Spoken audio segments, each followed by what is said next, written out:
5, 6, and 7 related to business improvement districts. We'll hold those until we get another member. We understand Councilmember Parks is coming.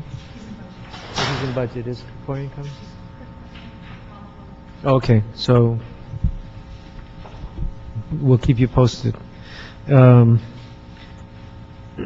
number 3 will be continued.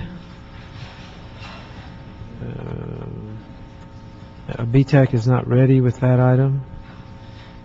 And we can start with item number 1. Item number 1 is a CLA CAO report relative to enforcement of film permits and related matters.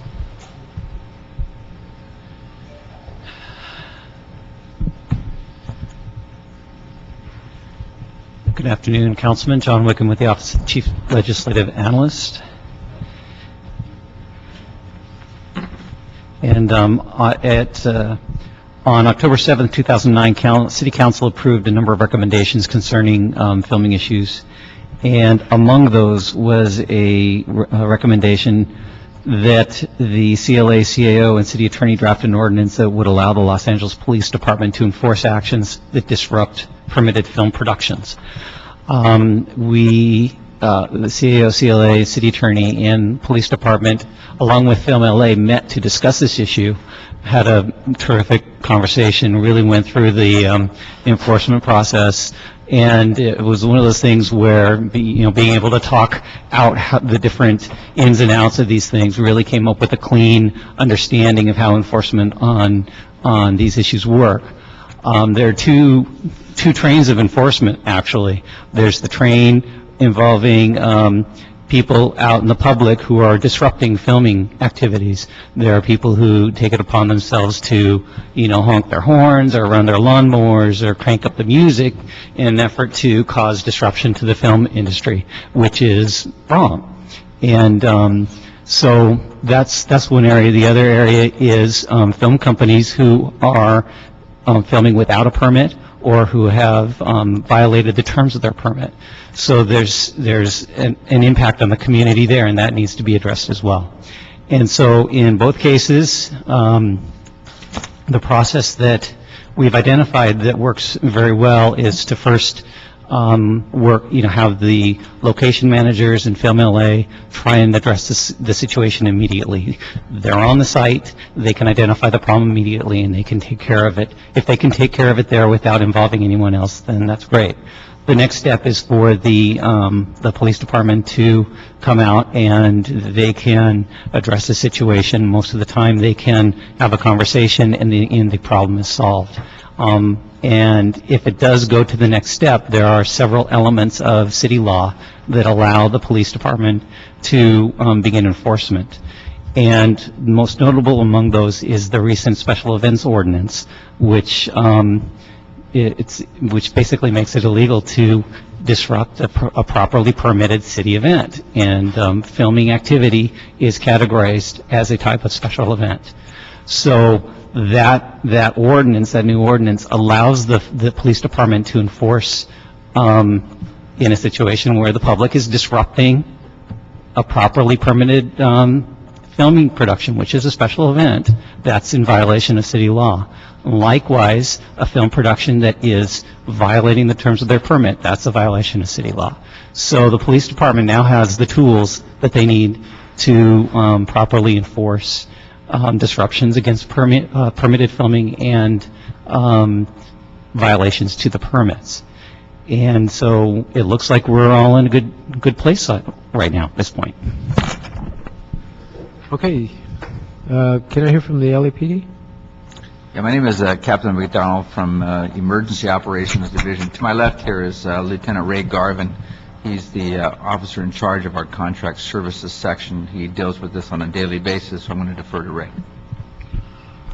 Yes, I would agree with everything that's just been offered to you.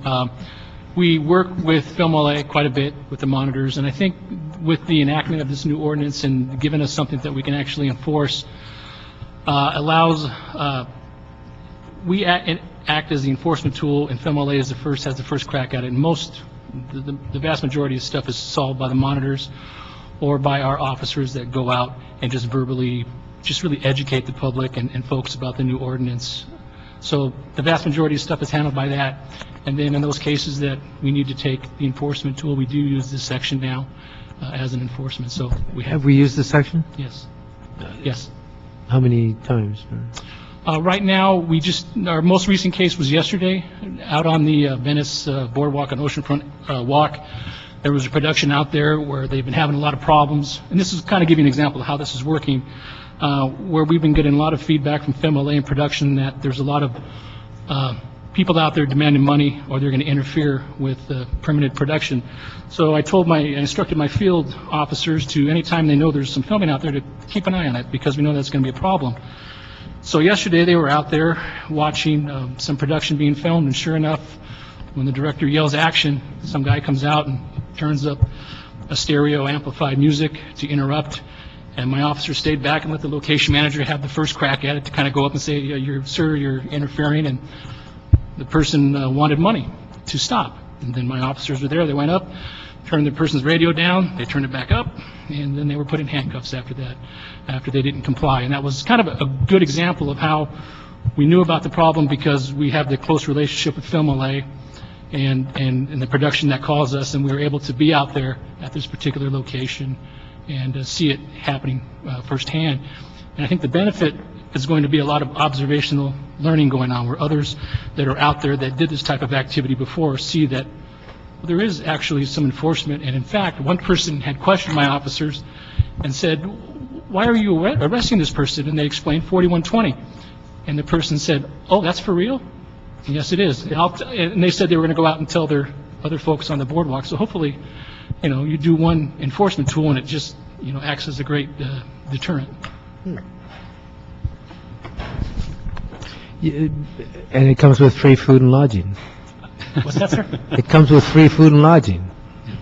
There you go. So, David, did you want to add anything? No, I think it's all been covered. Thank you. Thank you. Well, I'm glad to hear this. It was one of the 19 recommendations that we talked about, and I'm glad that we were able to cover it in the special events ordinance. We don't need any more laws if we got something else covering it. Right. I think it's to the point now, and I think your sort of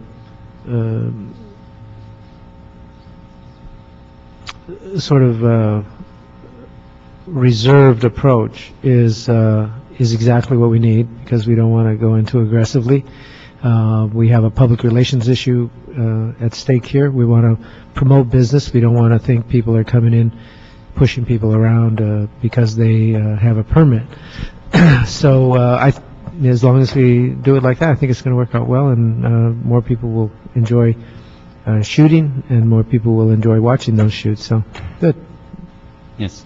I'm happy. Councilman, our recommendation is to instruct the police department to monitor this for a year, see how this all rolls out, and then to report back in a year with if there are any issues that come up, then you'll have an opportunity to address them, see how it works. Sure. We're waiting for Councilman Krikorian, and as soon as he comes up, we'll send it out with a majority report.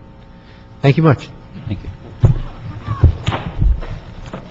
Item number 2. Item number 2 is a presentation by the Department of Transportation in regard to its new posting process in connection with film production. Good afternoon. Selwyn Hollins, Acting AGM, LADOT. And I'm here today with Moni Patel.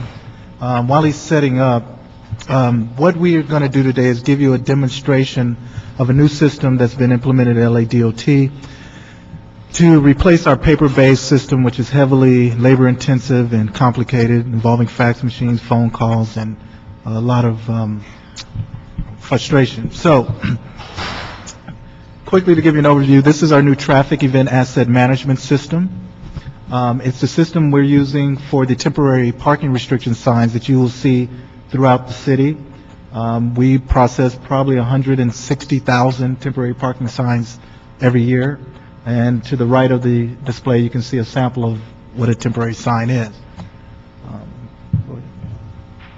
The major benefits of this new system is transparency, not only for internal staff, but as well as the public. It is a web-based system, so that it is extremely user-friendly. It features dynamic mapping features, and in the demo, you will see that come to life. It's very interactive. When information is, or data is input to the system, it is easy to follow and for users to quickly and easily know what's going on. Real-time updates, so as we process something, it is immediate, and it is reflected that way, which addresses a lot of concerns about our response times and the effectiveness of our performance. And greater efficiencies. When we show you the demo, it is going to become pretty relevant pretty quickly as how greater efficient this is for our internal operations to deliver quality service.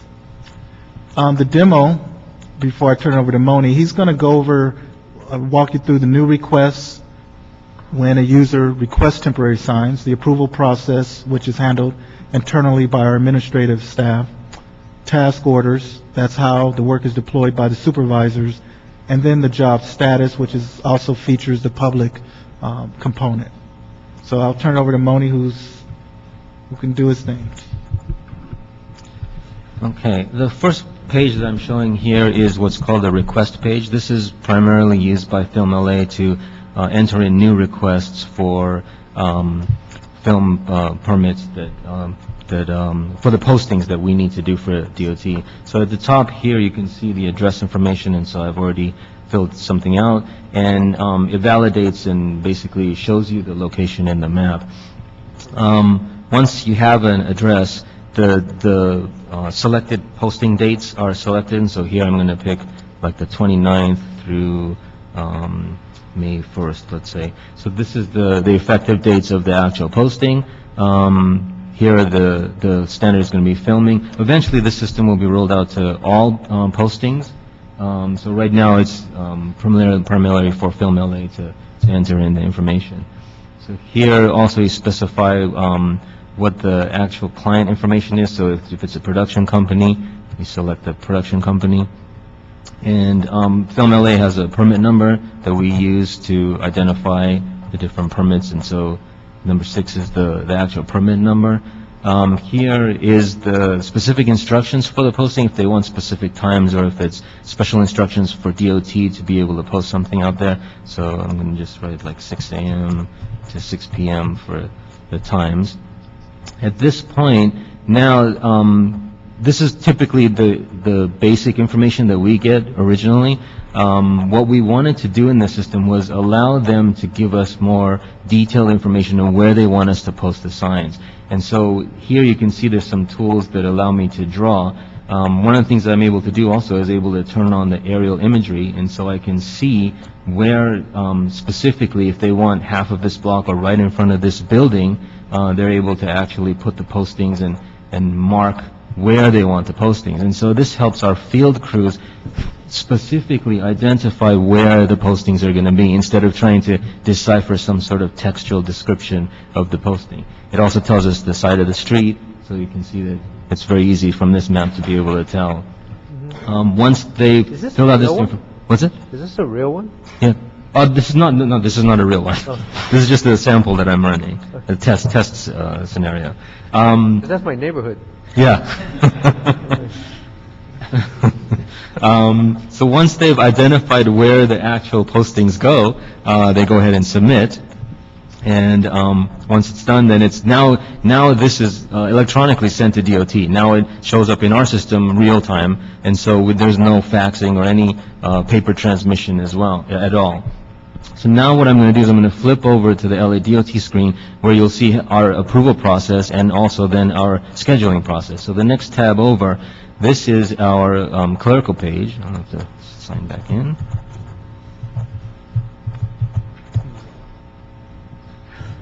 So this will show all of the new postings that came up, and if you look at the bottom of the list, there's that one that I just put in. And so if I click in there, they can see where this is. Once they are okay with the limits and pull up the sign information, the actual posting information, our DOT staff will go ahead and select which sign that they're going to use. So let's say we're going to use a no stopping anytime. There's typically a message in the middle of the sign specifying the times of the days. And so here I'm just going to put in the times, and put in who approved it, and then change the status to approved. So in terms of DOT process, this is much, much more streamlined. You can see that it took me only a few seconds to look at the request, see what I needed to do, basically approve it, and save it, and close it. Now it's gone from my list. This shows me, as DOT, this shows me all the pending requests that I need to approve and process. And so there's no trying to sort paper or anything like that. It's all sorted by date, and you can Just basically... put it in context. What did you do before? What's that? What did you do before? The way the process works right now is that Film LA faxes us the information, and then we have to enter it into an access database that's not map-based. And so it's very inefficient in terms of being able to figure out where the postings are and how to... And when you see the supervisor page, which I'm going to show next, actually deploying the field crews out is much, much more efficient and much easier to do. Which leads me to the next step, which is the field crew. I'm probably going to have to log back in. Yeah. And so this is the supervisor view. So this is the supervisor that's going to actually send the crews out. These are the postings that are kind of waiting in their inbox. And so you can see that, ours is down here, the one I just approved. Okay, and so if you want to go in and take a look at it, they can see the P stands for posting. And so if I zoom out, you'll see some that are postings and some that are what are called removals. Okay. So here you can see an R. That means that the P's mean that that we have to post signs out there, and the R means we need to take them down. So it kind of covers both sides of it. So you can see down here at the bottom of the list on the left, there's the removals. One of the things that we wanted to make sure is that we wanted the supervisors to be able to more efficiently deploy their crews, so they can get a kind of citywide view and say, okay, I'm going to send one crew down to, central LA and Mid-Wilshire area, and I'm going to send one up here in, like, let's say, the Panorama City area. So the tools, the way that they work is they allow the supervisor to select any of the work orders. And so here I'm going to select all the ones over here, and it's an easy process of just identifying which crew they're going to assign it to, let's say crew 1, and submit. And then it takes the work orders out of this list. Okay? So I just assigned these ones you can see in the yellow here. These were just assigned to a crew. And so I can do the same thing for LA. For down here, I can assign this to crew 2. Okay? And so now I've just assigned these, and you can see as a supervisor, as I'm assigning these work orders, they're disappearing from the list. Okay? The Worklist tab over here, this shows the actual work orders that were assigned. And so here you can see crew 1 shows all of the work orders in crew 1's area. Okay? And so if for some reason the supervisor wants the crew to go to work order number 4 first instead of number 1, it's very easy just for the supervisor to rearrange this, and you'll see that 1 is now number, 4 is now number 1. So in other words, as you can see, this crew will start with 1, go to 2, go to 3, and then 4, in more of an efficient route. And so it's very easy for the supervisors to be able to do that. This is going to really make the process much, much more efficient. And again, it's real time. One of the next page I'm going to show you is what's called the public view page. And in here, this actually shows all of the work orders that are approved and what their status is. So the film industry will be able to log into this page and be able to see what their status of their postings are. When was it posted? When was it scheduled? When was it removed? So the transparency part here, you can see, they can zoom in, they can see where their limits are, they can see what the status is, like this one is scheduled, so they can basically real time see when we've done work, it gets updated in the system right away. And that kind of concludes my demo. Looks cool with me. How many location managers do we have here? Stand up, would you? No, just one? I represent the location manager. Well, come on, everybody. Stand up. I want to see all of you. Okay, I'm noting there's 2 and Maryland's sitting down. Okay, there's 3 location managers. Is this good? Absolutely. We have 100% of all location managers at this geographic location approving of this. Work efficiently, Yeah. because that's one of our biggest Yeah. problems. The efficiency of it is really important. Yeah, let the record reflect that all location managers were nodding in agreement that this is a wonderful thing. Anecdotally, I had a conversation with Marilyn, and she was saying this was a great, they were very impressed. The location manager apparently had the opportunity to present this to the location managers organization, and they were very appreciative. And she said, I don't know, they gave you an ovation? That's true, yes, they did. I love Twice, it. actually. I love it when the techie guy blushes. But that's very impressive to think where we were a year ago and where we are now, all because we had the motivation to get it done. And so it's just amazing. Who knows where we'll be next year? But we're going to keep monitoring this. Come back in a reasonable amount of time. We'll call it back up. And to the location managers, if you have any concerns, please let my office know, and as well as DOT, obviously. But tell the general manager I appreciate the focus. I appreciate your work, and it looks like a good system. I used to do routing. Oh, okay. I didn't do the routing. I was the one that was on the route when I worked for the phone company, and I was, as you were showing this, I was thinking, wow, if we had that system back then, who knows what I could have done. But so I just want to say thank you. I think as each department, we know that other departments are doing similar strategic endeavors that improve their systems, and we're just going to keep pushing it. So let us know if there's anything we can do on our end. But thank you very much for the presentation. And by the way, we implemented this, right? Yeah, it's actually in final testing right now, and so it's going to be going live in the next few weeks. Okay. Then, well, let us know how it goes, if there's any glitches before that. But Absolutely. Thank you. okay, any questions? No, great job. Thank you. I want to mention that Paul Krikorian is present. We do have a quorum.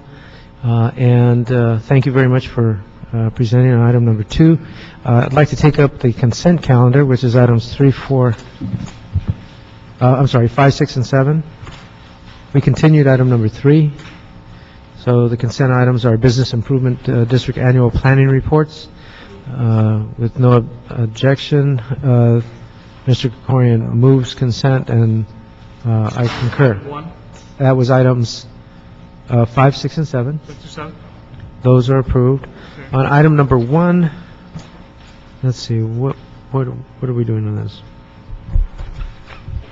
Adopt this is the recommendation. Yeah, this is a recommendation to have LAPD implement the procedures as described in committee, which enable them to enforce a special events ordinance, the special events ordinance, in such a way that it addresses one of the recommendations that we made of the 19 recommendations to enable. There was some confusion. I should explain this to Mr. Krikorian. There was some confusion about when LAPD can act on a disruption at a shoot. The special events ordinance does specifically say that it is essentially illegal to disrupt a special event, and these falling under the category of special events meet that criteria. LAPD now uses 4120, 4120? 4121. Uses 4121 of the penal code, I guess. No, it's administrative code? What? Okay. The special events ordinance, we'll just leave it at that. But they do have a specific code that they use, and they've already, in fact, they were explaining how they used it yesterday at Venice Beach. So they're going to report the only action items to have them report back to let us know how it goes. And so with that, if you don't mind, that matter is moved by Mr. Krikorian. Item number 2, and I concur. Item number 2, that was just a discussion of the presentation. We want to thank them. Item number 3 is continued. BTAC was not quite prepared for the report. Item number 4 is before us. Item number 4 is a presentation by the California Film Commission on the state's new tax rebate for film companies. Councilmembers Alarcon and Krikorian, I'm Paul Audley, President of Film LA, pleased to stand in for the Film Commission today to give some information about how things are going with that program and what it's all about.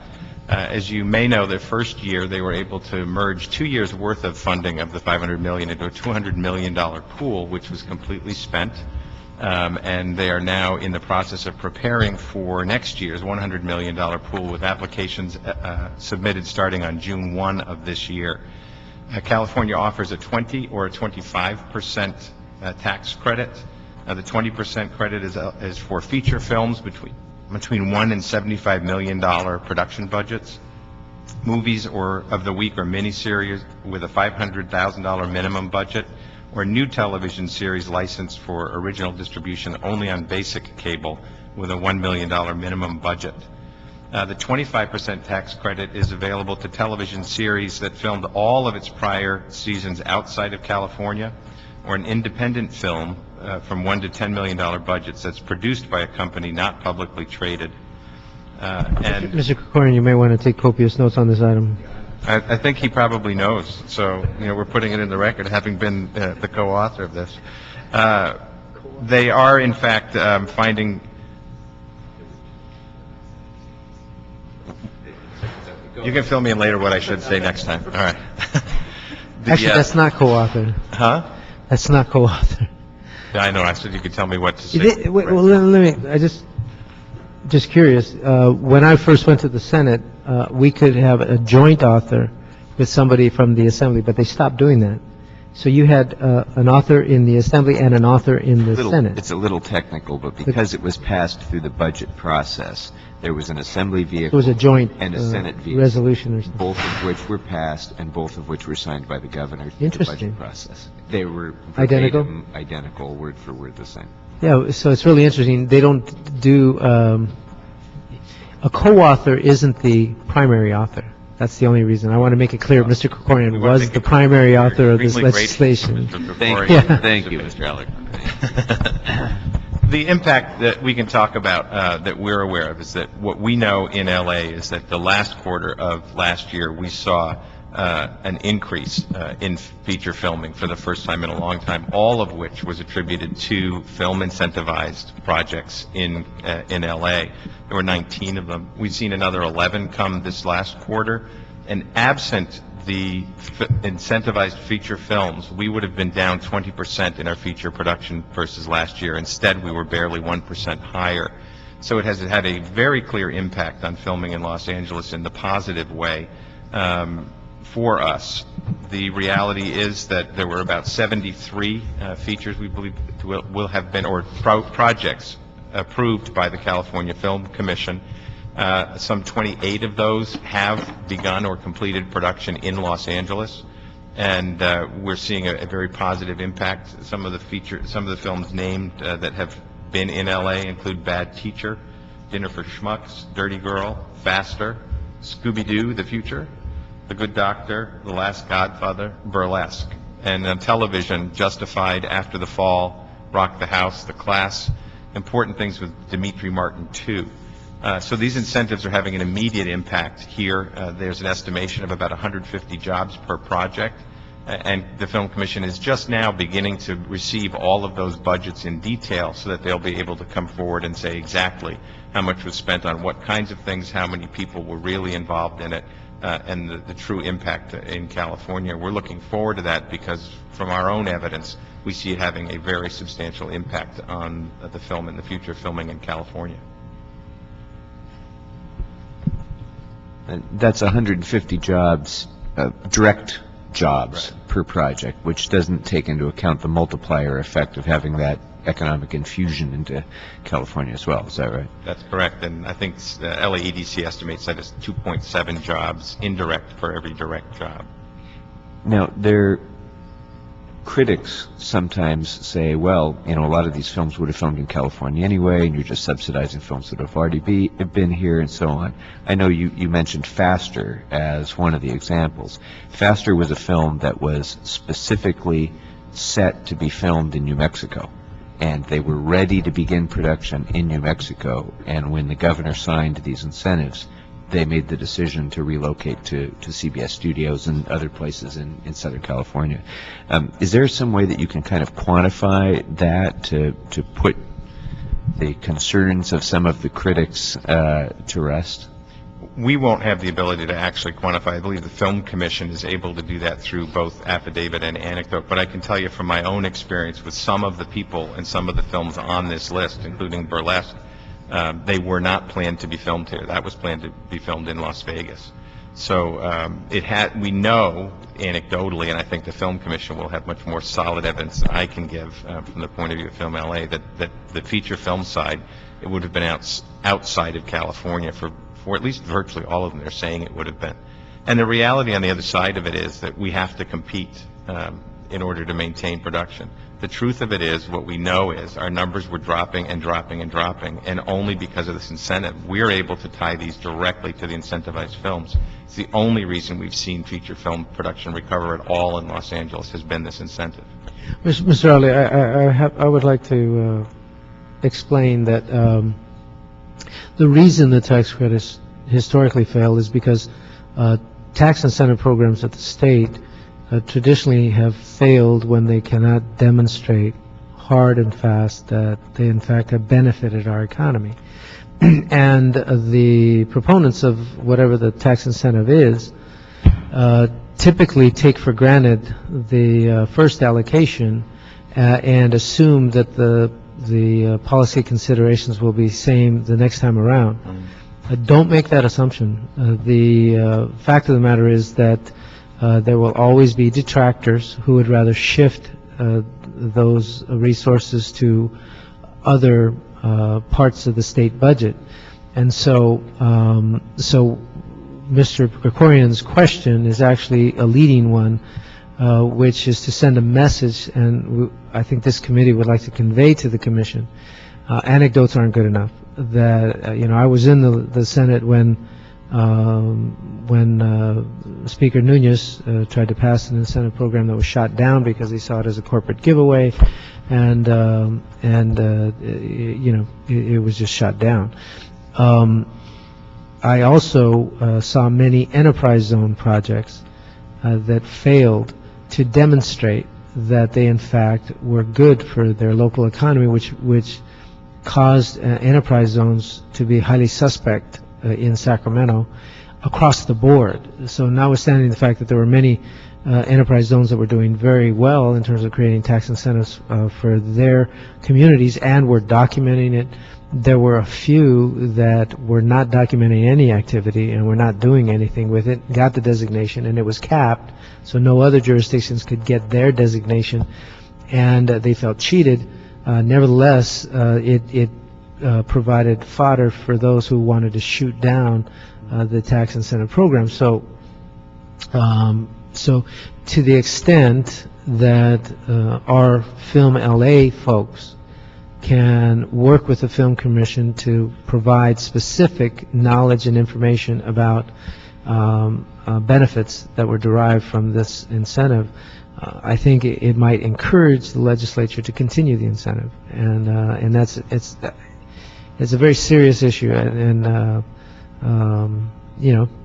it's something that I think just because we got the first year, just because the numbers are up, doesn't mean. I mean, they can say that there was an uptick because there was such a downtick before, and that people always go to the movie during recessions, which is actually absolutely true, and we don't want them to say that. We want to show that the uptick is directly related to this tax incentive. I agree completely with what you said, and that the numbers, the dollar amounts, it's not just the number of shoots, it's right. The dollar amounts are more than what we give up. Right. And I will tell you that we are absolutely working with the Film Commission on providing all of our data and every information we can, and I know that the Commission's goal in getting all of this budget information together is to do exactly what you're talking about, which is to put dollars and jobs and everything else together in the package to prove the value of this, as was done in other states that have begun it. So I believe they're on it with you. I'll pass the message on, and we'll continue to provide that support as well. And it's important on a couple of levels. One, because as most of the people in this room who've been working on this issue for many, many years know, after 15 years of failure to get an incentive done in California when over 40 other states were leaving us behind, we finally were able to succeed kind of against all odds in getting it enacted. So we need to continue to reinforce the value of it to dispel some of the arguments of the detractors. But at the same time, we also need to reassess and evaluate it to make sure that it's working the way we hope, and that the numbers are right, and that, you know, if there's revisions to it to expand to include other kinds of productions or change the budget limitations or do other things like that, that we have the data to, that the legislature has the data to be able to make that assessment, so that we make sure that we have the formulas right as well. Mr. Krikorian, can you explain what did the bill provide in terms of ongoing incentives? Well, it's the incentive, there's $100 million a year per year for each of the next 5 years, and 200 of it was condensed into the first year because of the great success that we were having. Right.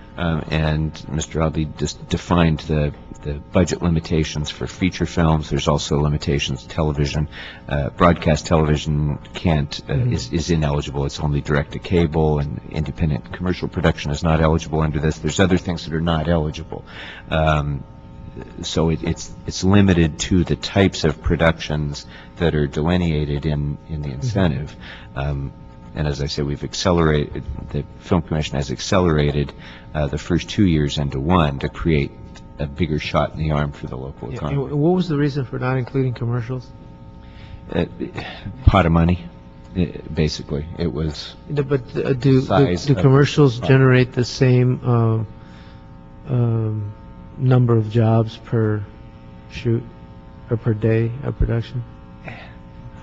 Mr. Audley probably would be able to speak more to it than I as to the details of, you know, on a dollar per dollar basis, if you could make that comparison. But I mean, frankly, I think that the limitation that we faced in Sacramento was that it was kind of miraculous to be able to get any tax incentive passed at a time when we were facing multiple, you know, tens of billions of dollars of budget deficit. I recognize that. It's just that commercials are very important in Los Angeles. No question. Mr. Phelps, do you is there a net gain from movie production as opposed to commercial production in terms of days of shoots? Good afternoon, David Phelps, Association of Independent Commercial Producers. The challenge that many states have when considering inclusion of commercials in a tax incentive is the actual mobility of the production. It's hard to explain retention of a commercial when a commercial is a one-time project. There's nothing that you can bring back from a state. You know, once a commercial shot is shot in a state, then that's the completion of the project, and that's the way contracts are based. They're based on per project. So oftentimes, what economic development departments do is look at the direct economic impact of that project in that state or in that region. The impact of a commercial, according to the LA EDC report that we hear quoted so many times, is that it often produces, I believe it's, and please correct me if I'm wrong because I haven't seen the report in a while, I believe it creates, I believe, 25 direct jobs and plus the multiplier effect. There aren't many of the positions in a commercial project are part-time, they're not full-time, so they're full-time equivalent. So it really, it does not completely encapsulate the number of jobs that are created per commercial project. So it's very hard to quantify economically a commercial project compared to a television or motion picture shoot. Well, we do know that California cows are just as happy as New Zealand cows. Yes. So we knew about that. It's funny, you hear so much about that commercial being shot out of California, and yet the bill didn't apply to that. I was in Sacramento regarding this issue, and there's a bill going through the legislature right now that Assemblymember Ted Lieu is carrying that will require any ads or shoot campaigns. We did the resolution. Yes, I believe you did a resolution. But does that add new tax incentives?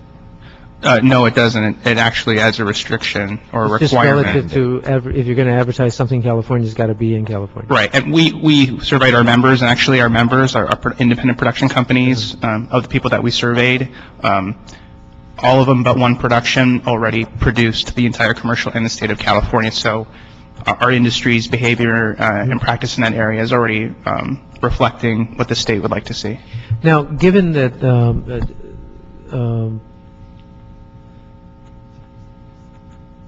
I'm trying to find a connection between your presentation today and the fact that New York just raised its permit fees. So let's just say, given the new tax incentives compared to New York's position with raising the fees on permits, would this put LA in a better position? Well, the work that then Assemblymember Kokori and others have done, and the council have done to make this easier and the incentive to be present, certainly has helped us to equalize. And New York's need now to raise those fees makes us in better light as well. They recently added fees to use city buildings, which used to be free. So LA has one up on them there. So if you go through kind of the column of checkoffs, we're becoming much. Why don't we do that? Why don't we don't want to do, you don't want to do that? You don't want to do a matrix of checkoffs? No. With the various cities, jurisdictions? Part of the problem will always be that it's very hard to compare apples to apples on these things. For example, we do based on what we believe the numbers are, a lot more work. But I have no idea when they talk about a production day, what they define it as versus what we define it as. For example, we don't count pre and post days. We don't count prep and strike days, and we don't know if New York does. So we could do it for you if you want, but the reality is every time New York has to take one of these steps away from. No, we'll just say they increased their permits. Leave it at that.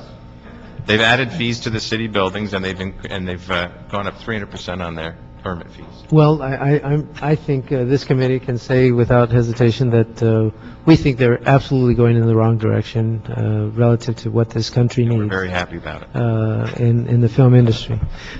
No, I think we're all concerned about every jurisdiction's struggle for making their budget, but I think it speaks to our focus and our commitment to the industry that we have not gone in the opposite direction. We are, if anything, improving our system, and I think we're reducing costs in doing so.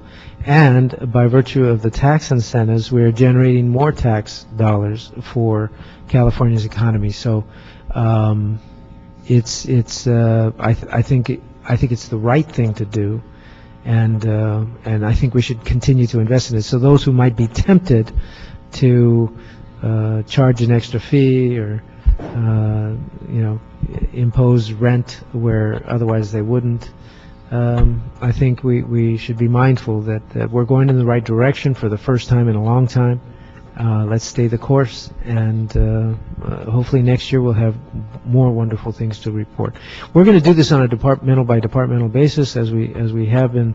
I guess I'm diverting to the item with regard to DOT, and every department is reporting good things. So we're going to continue to do that, and I feel a certain sense, even amongst the staff with the CAO and the CLA, a certain sort of revivalry that's taken place this year, and it's fun to watch. And there's nothing that comes close to the incentives that were provided by Mr. Krikorian's legislation. So we're on a good track. Let's keep it there. Let's go forward. Let's continue to find new ways to improve the industry. Was there any public testimony? I didn't get any cards today, so. No cards have been submitted. That's wonderful. Let's see. That pretty much brings us to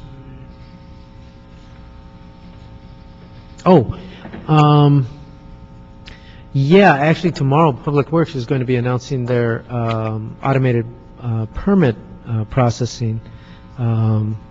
This Commissioner Alarcon, yes, Commissioner Alarcon in the Public Works Department is actually going to be presenting a report and so we'll be visiting them tomorrow, but we encourage those interested in this subject to go see it. So the DOT is doing wonderful things. DOT actually modeled their program after GSD, and in terms of their parking services. So we're seeing sharing like we've never seen it before, and Public Works will, by virtue of what they're doing, will expedite the permit process by 2 days to a week, depending on what day of the week you insert your permit. So it will get automatic approval, and I think, again, our departments are going far beyond where we have been before. And so we want to thank everybody involved, including Film LA, for giving us the ideas and where to target to make sure that we're focused and not spread all over the place. With that, Mr. Krikorian, did you have any other comments? No, just that I'd love to have a report like this at every meeting that we have from now on. We're trying. About the success of the film and television production tax incentive. I'd like to hear that report back to each of our meetings. Thank you very much. Actually, I would like you to keep an eye on the commercials production, because I'm trying to get a handle on what that does in Los Angeles, where we shoot so many commercials. In fact, my son did a commercial for Statistics Wolverine. or as it relates to the here. incentive? Yeah, and it was actually, I think it was like on top of Mount Everest or something, but it was shot in North Hollywood. Well, I can tell you, as you know, last year commercials, because of the economy, were horrifically impacted, and this year, first quarter, they're up 61% in Los Angeles, so it's good news. It's Okay. nowhere near where it used to be yet, so we don't jump up and down, but the trend line going that far up is very good. Well, if we can do this well in this economy, when the economy picks up, I think we can even expand on that. Thank you. This meeting is adjourned. Thank you. Thank very you. much. Thank you.